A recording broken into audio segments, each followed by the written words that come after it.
उत्तर प्रदेश के ताज के लिए हाथ के साथ अखिलेश का सफर आज आगरा तक पहुंचा। लखनऊ में राहुल गांधी के साथ रोड शो की सफलता के बाद आगरा में दस्तक दी राहुल अखिलेश की इस जोड़ी ने, और वहां पर इन्हें कितना और कैसा रिस्पांस मिला, देखिए इस रिपोर्ट में।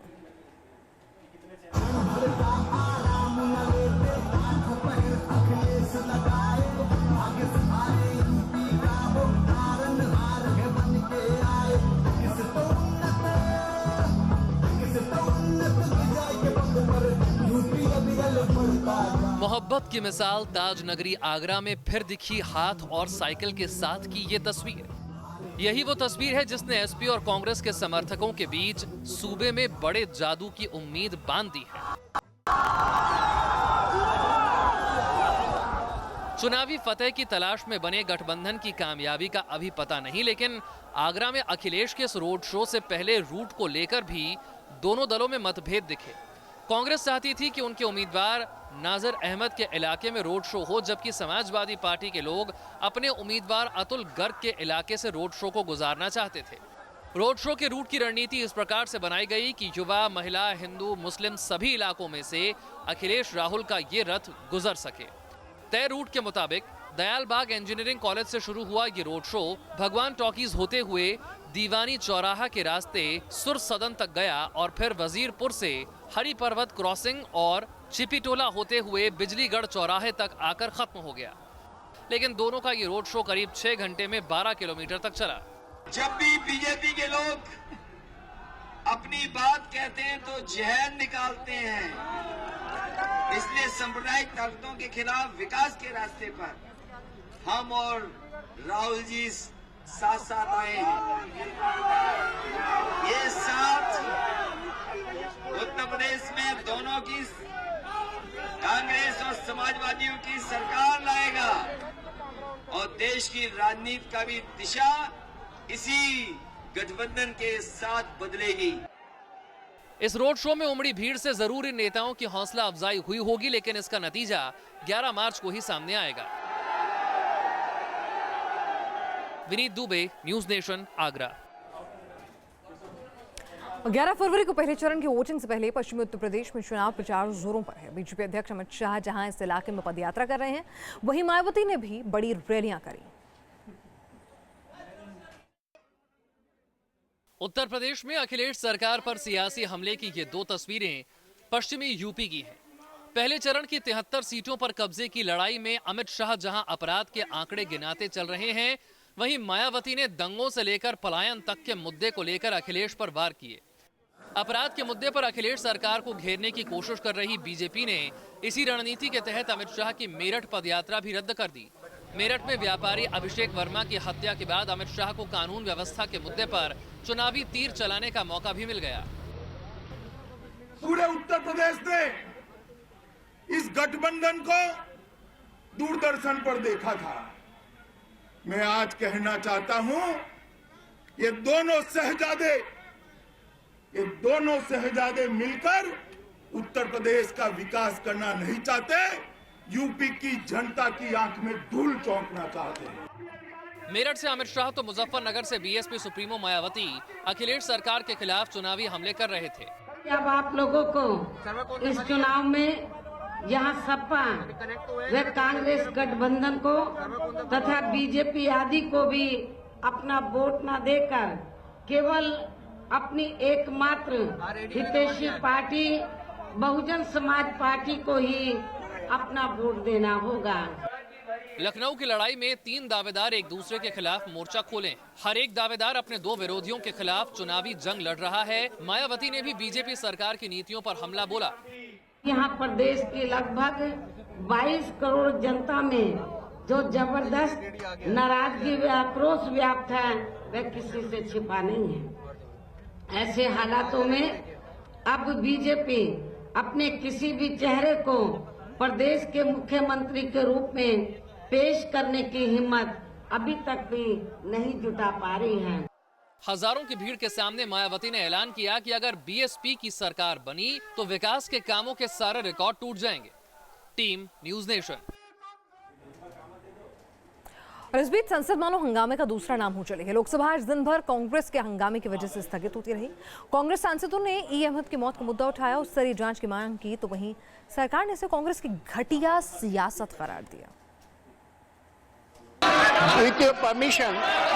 कभी नोटबंदी पर हंगामा तो कभी किसी दूसरी बात पर हो हल्ला।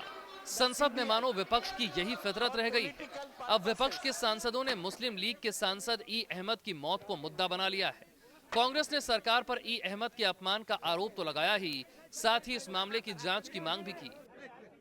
हम ये चाहते हैं कि सरकार स्टेटमेंट करे और इसके बारे में एक पार्लियामेंट्री कमेटी बिठाया जाए और उसकी इंक्वायरी होना चाहिए, क्यों ऐसा हुआ। जहां परिजनों को मिलने का मौका नहीं मिला, जहां डॉक्टरों के द्वारा क्या ट्रीटमेंट किया गया किसी को मालूम नहीं, उनको आईसीयू से ट्रॉमा केयर सेंटर में ले जाया गया। इन सभी प्रश्नों का हम जवाब चाहते हैं और एक पार्लियामेंट्री पैनल गठित हो ताकि तथ्य सदन के पटल पर रखें। सांसद ई अहमद को मंगलवार को राष्ट्रपति प्रणब मुखर्जी के अभिभाषण के दौरान दिल का दौरा पड़ा था। बाद में उन्हें अस्पताल में भर्ती भी कराया गया था, जहां उनका निधन हो गया, जिसके बाद विपक्ष ने बजट टालने की मांग की, लेकिन सरकार ने उस मांग को भी ठुकरा दिया। बावजूद इसके विपक्ष उस बात को तूल देने में लगा है, वहीं सरकार भी विपक्ष पर हमलावर है। ई अहमद साहब के निधन पर श्रद्धांजलि अर्पित करने के बाद, ऑब्ituary करने के बाद कल हाउस भी पूरा अर्जन रहा था। ये सब होने के बाद इस विषय के बारे में राजनीति करना ये निंदनीय है, ये ठीक नहीं है। जाहिर है पिछला सत्र विपक्ष और सरकार की जिद के बीच हंगामे की भेंट चढ़ गया। इस बार भी यही आसार नजर आ रहे हैं। सांसद ई अहमद के मौत के मामले में कांग्रेस सहित विपक्ष ने जब जांच की मांग की तो लोकसभा में एक बार फिर से हंगामा बरपा। विपक्ष के मांग को न सिर्फ सरकार ने ठुकराया, बल्कि हालात ऐसे पैदा हुए कि लोकसभा को एडजर्न करना पड़ा और इस तरह सदन का कीमती वक्त एक बार फिर जाया किया गया। वीडियो में सुभाष चंद के साथ मधुरेंद्र कुमार, न्यूज नेशन, दिल्ली। चलिए, इस सब के बीच पड़ोसी मुल्क पाकिस्तान को घेरने की एक और बड़ी तैयारी शुरू हुई। राज्यसभा में आज पाकिस्तान को आतंकी देश घोषित करने का प्रस्ताव पेश किया गया। राज्यसभा सांसद राजीव चंद्रशेखर ने पाकिस्तान को आतंकी राष्ट्र घोषित करने के लिए प्राइवेट मेंबर बिल पेश किया। यही नहीं, चंद्रशेखर ने पाकिस्तान से मोस्ट फेवर्ड नेशन का दर्जा छीनने की भी मांग सरकार के सम्मुख रखी है। पाकिस्तान दुनिया के सामने अलग थलग तो पड़ता ही जा रहा है। अब राज्यसभा में भी पाकिस्तान को आतंकी देश घोषित करने का प्रस्ताव आ चुका है। सांसद राजीव चंद्रशेखर ने राज्यसभा में पाकिस्तान को आतंकी देश घोषित करने का प्रस्ताव रखा। राज्यसभा में बहस भी शुरू हो चुकी है। पार्लियामेंट, लोग चाहते हैं कि पार्लियामेंट एक रेजोल्यूशन पास करे या बिल पास करे या कुछ करें जो पाकिस्तान का जो सही रोल है इस टेररिज्म के बिहाइंड उसको एक्सपोज करें। और पार्लियामेंट का मुझे लगता है एक ड्यूटी भी है कि पाकिस्तान का जो एक नैरेटिव है, इंडिया और पाकिस्तान का नैरेटिव, उसको एक रीडिफाइन करे और एक रियलिस्टिकली रीसेट करें। और मुझे लगता है ये बिल जो है it will play a role in redefining that narrative. Pakistan को आतंकी देश घोषित करने वाले बिल के समर्थन में कई पार्टियों ने अपनी रजामंदी जताई है। दुनिया में पाकिस्तान का भरोसा कम होता जा रहा है। बड़े बड़े देश पाकिस्तान से दूरी बनाने लगे हैं। आने वाले दिनों में भारत पाकिस्तान को टेरर स्टेट घोषित करने में सफल हो जाता है तो फिर पाकिस्तान के साथ सारे रिश्ते खत्म हो जाएंगे। पाकिस्तान के साथ कोई भी डील नहीं होगी। हिंदुस्तान दुनिया के दूसरे देशों के सामने भी पाकिस्तान का चिट्ठा खोलेगा। पाकिस्तान किसी भी देश के साथ डिफेंस तकनीक को साझा नहीं कर सकेगा। जाहिर है पाकिस्तान ने जिस आतंक को बोया अब वही उसके लिए बड़ी मुसीबत बन गया है। राज्यसभा में पाकिस्तान को टेरर स्टेट घोषित करने पर बहस शुरू हो चुकी है। आने वाले दिनों में अगर हिंदुस्तान की संसद इस तरह का कोई भी फैसला लेती है तो ये अपने आप में एक ऐतिहासिक फैसला होगा। पाकिस्तान को आतंकी राष्ट्र घोषित करने के बिल पर उच्च सदन में बहस शुरू हुई। इस प्राइवेट मेंबर बिल का हस्र चाहे जो हो, लेकिन बात निकली है तो दूर तलक जाएगी। वीडियो में सुभाष चंद के साथ मधुरेंद्र कुमार, न्यूज नेशन, दिल्ली। और अब बात करते हैं चेन्नई के समंदर में आई बड़ी आफत की। यहाँ के समंदर में तेल ही तेल फैला हुआ है। दरअसल 2 जहाज़ों की टक्कर में पूरा तेल समंदर में फैल गया, जो कि समुद्री जीव जंतुओं के लिए घातक साबित हो रहा है। पिछले 1 हफ्ते में समंदर में तेल फैला हुआ है और इस वजह से कई मछलियां और दूसरे जीव मर रहे हैं। दूसरी तरफ सरकार इस तेल को साफ करने के लिए बड़े पैमाने पर रेस्क्यू ऑपरेशन चलाने की बात कह जरूर रही है, लेकिन वो नाकाफी साबित हो रहे हैं।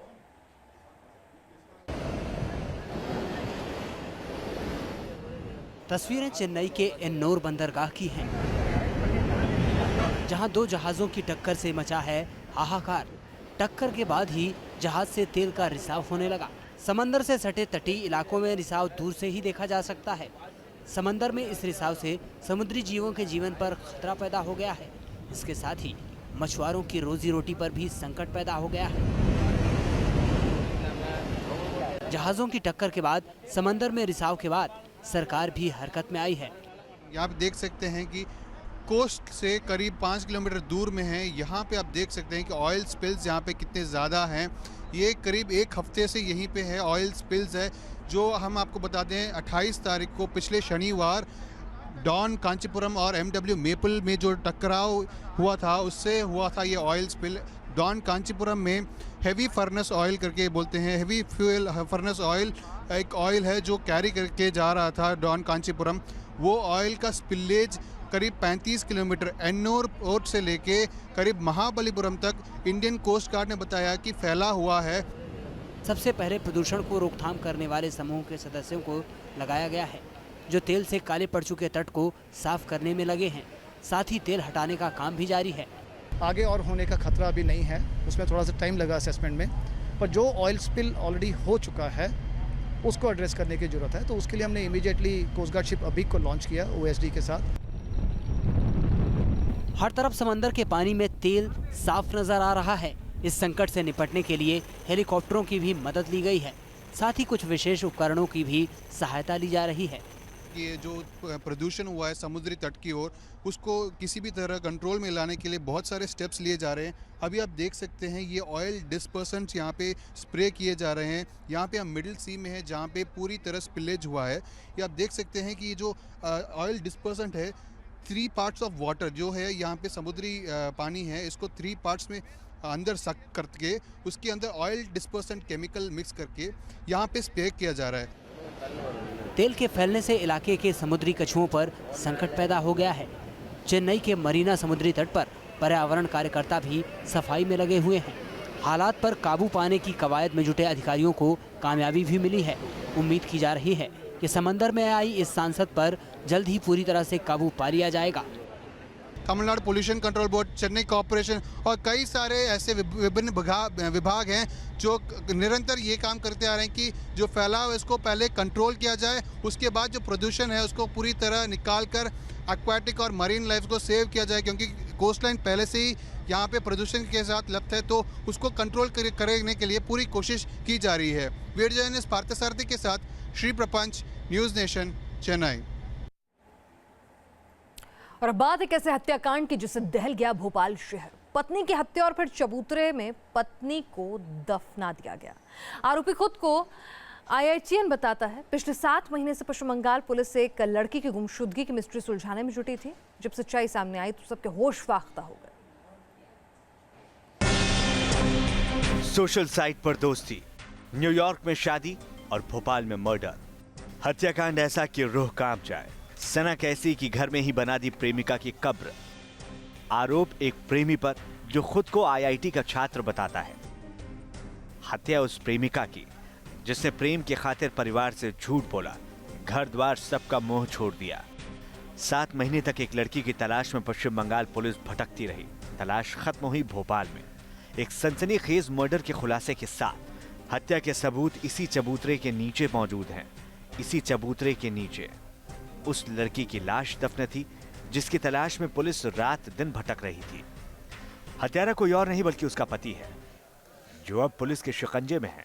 आरोपी का नाम उदयन दास है और उसने अपना जुर्म भी कबूल कर लिया है। रिपोर्ट दर्ज कराई, उस आधार पर तलाश करते करते वहां की पुलिस पश्चिम बंगाल की यहाँ पर आई। उन्होंने उस लड़के को अपने कब्जे में लिया, जिससे पूछताछ की तो उसने बताया कि हम लिव इन रिलेशन में यहाँ रहते थे और हमने उस लड़की को आपस में कुछ डिस्प्यूट हुआ तो मैंने उसका दिसंबर के आखिरी हफ्ते में गला दबाकर मार दिया।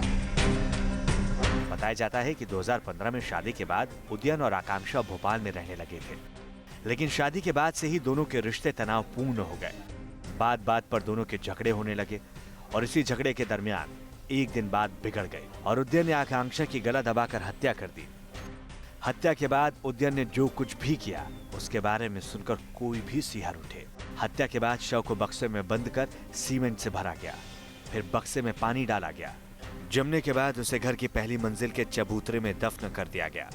बताया जाता है कि चबूतरा इतना मजबूत था कि उसे तोड़ने में एक ड्रिल मशीन टूट गई। उसने एक पेटी के अंदर रख के उसको पूरा सीमेंट कंक्रीट, उस पेटी में भी सीमेंट कंक्रीट भरा हुआ है और एक चबूतरा जैसा पूरा सीमेंट कंक्रीट का बनाने आया था। इस चबूतरा की खुद अकेले बनाया। उसने बताया कि एक बंदे की हल्की सी मदद ली थी, बाकी उसके घर में मकान का कार्य होना था तो पहले से सीमेंट रखी हुई थी। 2 साल तक आकांक्षा परिवार को झूठ बोलती रही है, यही कहती रही कि वो मजे में है, लेकिन जब उसका फोन आना बंद हो गया तो उसके पिता ने गुमशुदगी की रिपोर्ट लिखवाई। कॉल डिटेल्स खंगालते हुए पुलिस भोपाल पहुंची और फिर इस खौफनाक हत्याकांड का खुलासा हुआ। जिस घर में हत्याकांड को अंजाम दिया गया वहां से फांसी का फंदा भी बरामद किया गया है। पुलिस को शक इस बात का है कि आरोपी खुदकुशी की भी कोशिश करने वाला था। हैरानी की बात यह है कि इतना खौफनाक हत्याकांड हुआ और आसपास के लोगों को इसके भनक तक नहीं लगी। पुलिस नए सिरे से पूरे मामले की जांच में जुटी है। भोपाल से नीरज श्रीवास्तव के साथ टीम न्यूज नेशन। और आइए अब आपको दिखाते हैं आंध्र प्रदेश के अनंतपुर से आई एक शर्मनाक तस्वीर, जिसमें एक सरपंच अपने साथियों के साथ एक महिला की बुरी तरह पिटाई करता है। हालांकि बाद में महिला ने शिकायत दर्ज कराई और उसकी शिकायत पर आरोपी सरपंच को गिरफ्तार कर लिया गया, लेकिन उसकी इस हरकत ने कहीं ना कहीं फिर से हमारे समाज की महिलाओं के प्रति व्यवहार पर सवाल उठा दिए। कोई बाल पकड़कर खींच रहा है, कोई लात चला रहा है, कोई जमीन पर घसीट रहा है। किसी को इस बात का ख्याल नहीं कि एक महिला है, अपने गुस्से की आग को ठंडा करने के लिए बस उसकी पिटाई की जा रही है। मारपीट करने वालों में एक गांव का सरपंच है, लेकिन अपने साथियों को रोकने की जगह वो खुद ही मर्यादा की सीमाएं लांघता दिख रहा है। जरा देखिए कैसे इस महिला को जमीन पर गिरा दिया गया। ये दूसरी महिला बीच बचाव के लिए आई तो इन्हें भी धक्का दे दिया गया। वहाँ कुछ लोग भी मौजूद हैं, लेकिन सरपंच और उसके साथियों के आगे कोई कुछ कह नहीं रहा और सरपंच और उसके साथी महिला की बुरी तरह पिटाई कर रहे हैं। बताया जा रहा है कि इस महिला का सरपंच के साथ किसी बात पर विवाद हो गया तो उसने आप देखा न था और लगा महिला की पिटाई करने। सरपंच की शर्मसार कर देने वाली हरकत को किसी ने मोबाइल कैमरे से कैद कर लिया और फिर तस्वीरें वायरल हो गई। हालांकि बाद में महिला ने अपने साथ हुई बदसलूकी की जानकारी पुलिस को दी, जिसके बाद पुलिस ने आरोपी सरपंच और उसके साथियों को गिरफ्तार कर लिया। Team news nation.